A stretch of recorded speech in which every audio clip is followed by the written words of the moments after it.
Hello, hello, hello, and welcome to Cultivate Confidence, the ultimate destination for women ready to tap into their inner power and build unshakable confidence. I am Naili Rusolonged, confidence coach and career strategist.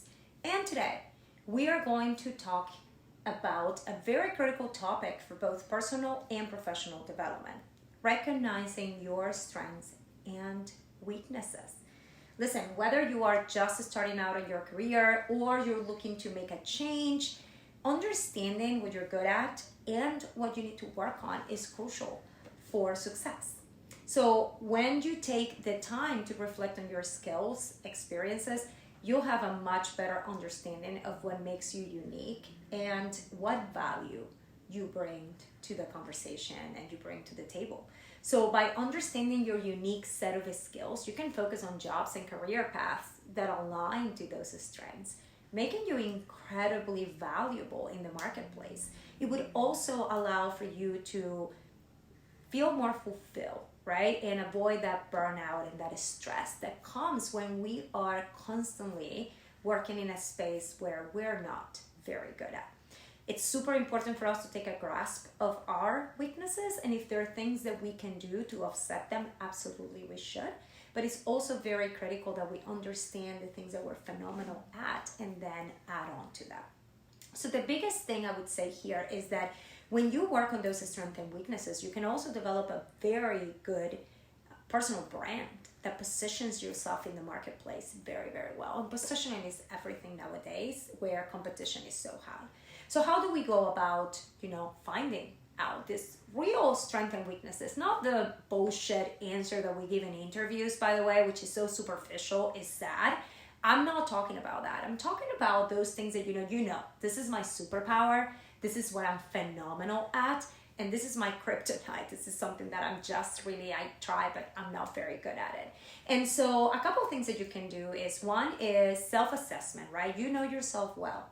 The only issue with self-assessments is sometimes we are too critical on ourselves, and there is a multitude of societal pressures and biases and stereotypes that women have to encounter, including imposter syndrome, right? That doesn't allow us to do a very effective self-assessment, which is why I would also ask that you ask people around you, colleagues, friends, family, trusted individuals that will give you good feedback, that won't tell you what you want to hear, but they will give you that constructive criticism and those pieces that are good. And don't focus only on the things that you need to work on.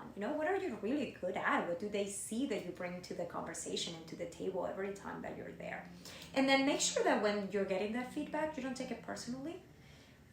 Feedback, you can take it seriously, but not personally. Okay, so make sure that you're listening to understand, that you're diving into, and if somebody says something that really upsets you, I need you to pay attention a little bit more because there might be something there. So make sure that you're doing both, right? What do you think you're good at, and what does people think that you're good at? Are there patterns? Another thing that you can do too is that you can take self-assessments. There are online self-assessments that you can take, and honestly, there's so many of them. DISC, Working Geniuses, the Clifton Strength Finders, they all help. They're really good, comprehensive, and it will give you a pretty good idea of kind of where you're at.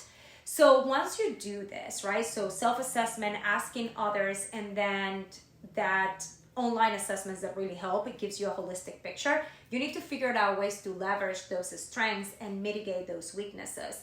And as you grow in your career, of course, you'll probably be able to develop teams that can mitigate some of those weaknesses of yours. But in the meantime, you have to make sure that you're very aware of them and that you have plans to mitigate them if necessary. And then how do you find areas where your strengths can be maximized, where all of a sudden, you're working in that area of genius that is for you, and it comes so naturally, the time flies, you're having fun, and you really feel this sense of fulfillment and accomplishment because this is something that you love to do.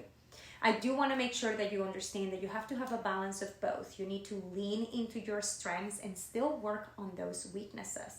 You'll have blind spots and you can minimize that. So find a good balance of focusing on those strengths while working on your weaknesses. So that's a wrap for this week's training on strengths and weaknesses. I don't know if it's a training, but at least an informational video. And remember that when you recognize what you're very good at, you will be able to position yourself much more effectively. This also helps with self-awareness, developing a very strong personal strategy for success, and achieving those goals because you will stand out in the marketplace. Don't forget to find that balance between leveraging your strengths and addressing those weaknesses, which is absolutely key for long-term growth and success. So thank you for joining me today, and make sure to check out my video on Tuesday where I will address some of the most common questions on this topic. Don't forget to subscribe to my channel, and of course, send this video to anyone that you think would benefit from its learnings. See you next time, and make sure to continue to cultivate that confidence and unlock your full potential. Be bold, be courageous, be unapologetically you. You got this. See you on Tuesday.